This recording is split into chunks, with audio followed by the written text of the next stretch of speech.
Hello, how are you today? Como é que vocês estão hoje? Preparado aí para o nosso praticando? Então, na nossa aula de hoje, nós vamos trabalhar e colocar em prática, na verdade, aquilo que nós vimos na aula anterior.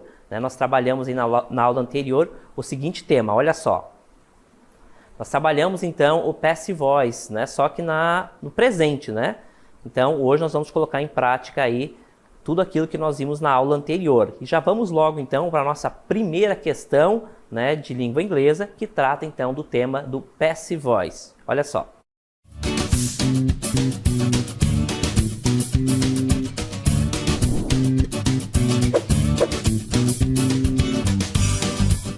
Na questão 1, nós temos o seguinte, então. Marque a opção que completa a oração a seguir, levando em consideração a passive voice. Então, eu tenho ali as lacunas a serem preenchidas. Vocês vão colocar ali corretamente, vão apontar aí qual das alternativas preenche corretamente ali, tá certo? Na sequência aí nós voltaremos com a correção.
Então, gente, vamos agora para a correção da nossa primeira questão, né, que trata aí sobre o passive voice, que foi o tema da nossa aula anterior. Vamos dar uma olhadinha na questão agora?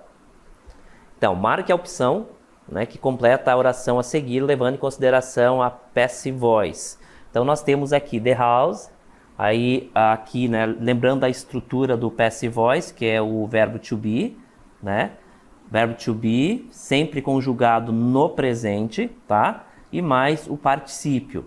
Então a gente vai para as alternativas, a gente vai, né, eliminando. A letra A, nós só temos o verbo no particípio, então não tem a estrutura, painted. Não posso completá-la somente com a palavra. Letra B, painted pode ser, tá? Pode ser, é uma alternativa, sim. Letra C, não é, né, gente, porque o are, ele exige um sujeito, por exemplo, no plural. Não é o caso, estou falando de the house, que é um só, tá?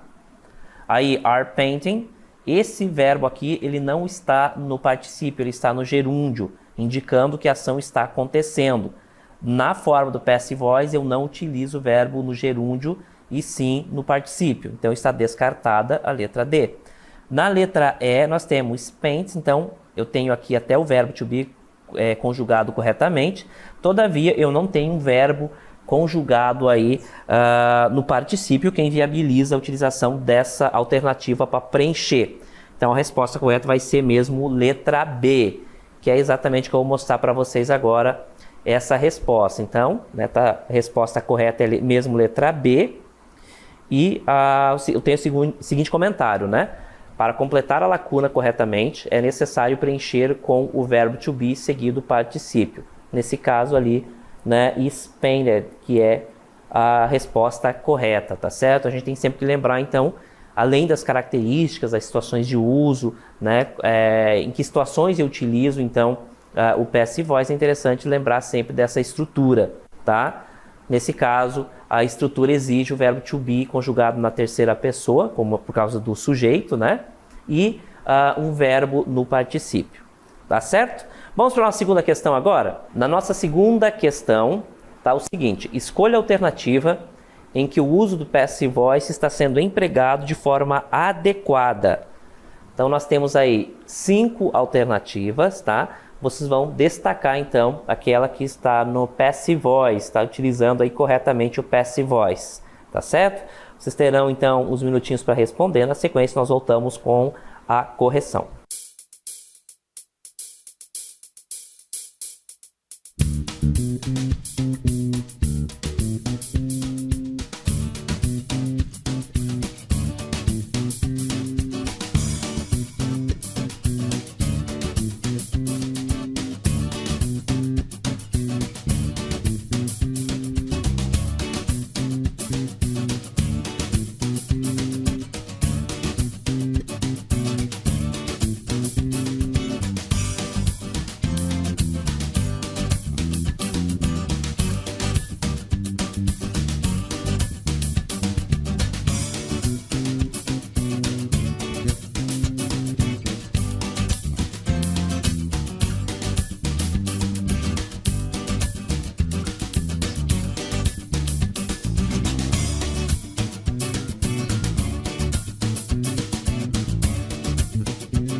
Então, gente, vamos agora para a correção da nossa segunda questão, que exige aí, então, né, relacionado aí ao passive voice para encontrar aquela frase adequada. Vamos dar uma olhada agora novamente na questão?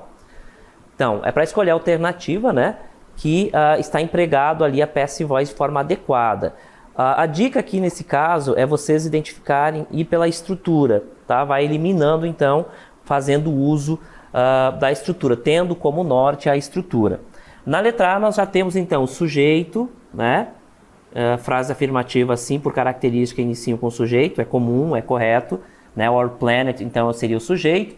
Aí eu tenho aqui então o primeiro indício, our planet significa ele, né? O nosso planeta, ele.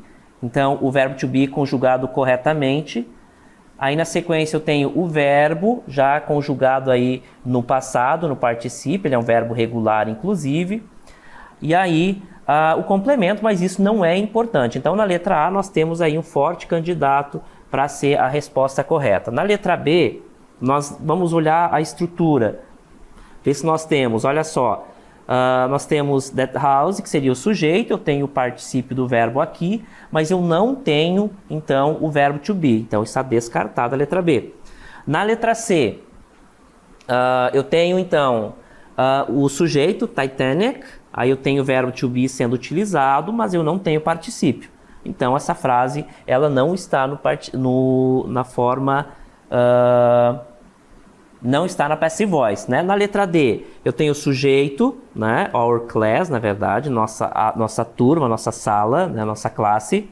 Eu tenho o verbo conjugado corretamente no particípio, mas eu não tenho o verbo to be, então também está descartado, né? Na letra E, eu tenho drugs, né? Que é o sujeito. Aí eu tenho o verbo to be, eu tenho o verbo principal, the main verb, só que ele não está conjugado no particípio, então ele não está seguindo a estrutura e o complemento aqui ele é indiferente, tá? Então, por eliminação, nós vamos na letra A, que eu vou mostrar a resposta agora para confirmar. Olha só, então de fato a resposta é mesmo a letra A, tá? O comentário ali, a única frase que contém a estrutura do passive voice, né, que é o sujeito mais verbo to be mais particípio, eu vou encontrar então na letra A. Então, our planet is wrapped in a mass of gases. Então essa é a estrutura, né? Quando você segue a estrutura da passive voice, você consegue identificar ali qual frase, né? Qual sentença está correta. Lembrando que nós temos uma diferença entre frase, por exemplo, a gente utiliza como sinônimos, mas na verdade não é, né? Quando eu digo frase, eu não preciso obrigatoriamente ter um verbo. Agora, quando tem um verbo, eu tenho uma oração, tá? Então há essa distinção entre frase e oração. Quando eu tenho verbo, como era o caso aqui, seria uma oração. Mas a gente utiliza frase também nesse contexto. Só temos que lembrar que nem sempre a frase traz um verbo. Ainda assim, ela passa comunicação, né? Ela serve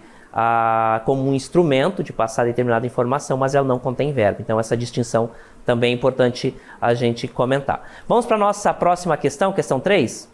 Na questão 3, então, a opção que completa corretamente a frase é a seguinte. Então, tem ali essa frase, history is, aí a lacuna, on Mondays and Wednesdays.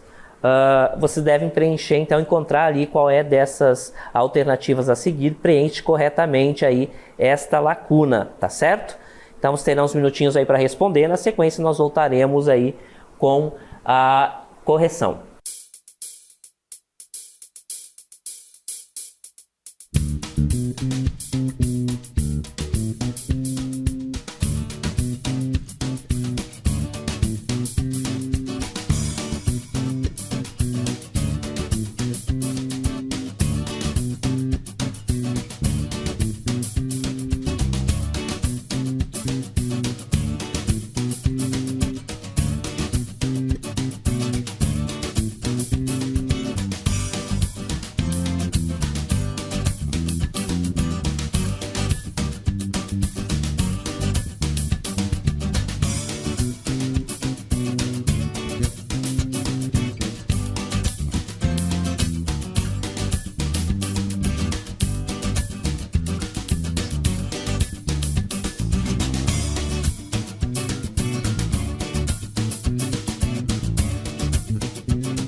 Então, na nossa terceira questão, né, nós tínhamos que preencher então uma lacuna ali com uma das alternativas. Vamos dar uma olhadinha então nessa questão antes da gente mostrar a resposta? Então, olha só, history is, aí a lacuna ser preenchida, on Mondays and Wednesdays. Apenas uma das alternativas preenche corretamente ali. Então, se nós formos olhar na estrutura do passive voice, nós precisamos então do verbo to be, que já está aqui, inclusive ele está corretamente conjugado aqui, history é equivalente a ele, é it nesse caso, né, porque não é pessoa. Então ele está conjugado corretamente, faltando então o verbo no particípio. Então a gente vai ver o verbo study. Então studies, aqui a letra A não é, porque eu tenho o verbo conjugado com terceira pessoa do singular no presente. Não é o caso, né, eu não preciso conjugar o verbo com terminação e né, terminação S, né, no passive voice, então está descartado. A letra B, então, é um forte candidato, porque eu tenho o verbo conjugado corretamente aí no particípio, né, studied. Na letra C, eu tenho o verbo no infinitivo, sem estar conjugado, a ação por fazer, portanto, está descartado, eu preciso do particípio. Na letra D, essa palavra definitivamente ela não existe, né, não é um verbo, não é uma conjugação verbal. E na letra E, né, eu tenho um substantivo, eu preciso de um verbo no particípio. Então a resposta correta, conforme vou mostrar agora, é mesmo na letra B. Então a letra B é a resposta correta. E o seguinte comentário: para preencher corretamente a lacuna precisa de um verbo no particípio, portanto letra B é a resposta correta, porque apresenta então esse verbo aí com terminação IED. Ele é um verbo regular, o verbo to study é um verbo regular, então ele tem sua terminação quando conjugada no passado com terminação ED, certo? Então a resposta correta é mesmo letra B. Vamos para a nossa última questão agora. Marque a alternativa em que a oração em questão está na passive voice. Então dessas alternativas apenas uma está na passive voice. Vocês vão destacar, terão uns minutinhos aí para fazer isso. Na sequência nós voltamos com a correção.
Então, gente, essa última questão aí estava fácil, difícil, tá? Como é que foi, né? Era para nós encontrarmos aí aquela única alternativa que estava corretamente aí na passive voice.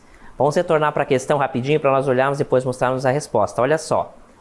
Então, é para marcar a alternativa que apresenta uma oração, né, na passive voice. Então, a gente vai por exclusão novamente. Maria is, então eu tenho o sujeito aqui, terceira pessoa do singular, né? O is está conjugado corretamente, mas eu não tenho, então, o verbo no particípio. Então, está descartado letra A. Letra B, I made a cake. I made a cake. Eu tenho o sujeito, tenho até o verbo aqui no passado, mas eu não tenho, então, o verbo to be aqui. Portanto, descartado letra B. I have a bike. Mesma situação, né? Eu tenho o sujeito, eu tenho o verbo no presente, então está totalmente descartada, porque eu não tenho nem verbo... o verbo to be conjugado no presente, nem o particípio. Então, nada dessa letra C eu consigo aproveitar. Letra D, waste materials, então é o sujeito, né, plural, eles, né, que é os materiais, enfim, desperdiçados, né. Aí está, o are está conjugado corretamente, porque eu tenho um verbo, um sujeito no plural, né. I disposed, nós está no particípio aqui, então também é uma das características aí do passive voice. E aí o complemento, of a variety of ways. Variety of ways. Então eu tenho aqui, materiais desperdiçados estão dispostos, né, jogado de uma forma variada, né, de variadas formas. Então o que importa aqui de fato é a estrutura. Eu tenho então o verbo to be e o verbo principal no particípio, que caracteriza de fato então a passive voice, né? Na letra E, então eu tenho Jane is going to buy a bike. Aqui então eu tenho uma formação de futuro, né? A expressão going to, be going to, né? O verbo to be conjugado com going to também, ele dá uma expressão formadora de futuro, de um futuro imediato. Então, portanto, por se tratar de futuro, eu não posso estar falando aqui da passive voice, né? Jane is going to buy a bike, né? Ela vai comprar uma bicicleta, então também está descartada. A resposta correta mesmo, letra D. Waste materials are disposed of a variety of ways. Vamos confirmar essa resposta? Então a letra D mesmo é a resposta correta. A única alternativa que apresenta uma frase na passive voice é a letra, né, a letra D ali. Waste materials are disposed of a variety of ways. Então, resposta correta aí, tá certo? Agradeço aí, né, a presença de vocês aí, né, assistindo a nossa aula de língua inglesa Era Só. E a gente se vê aí nas próximas aulas. Bye, bye.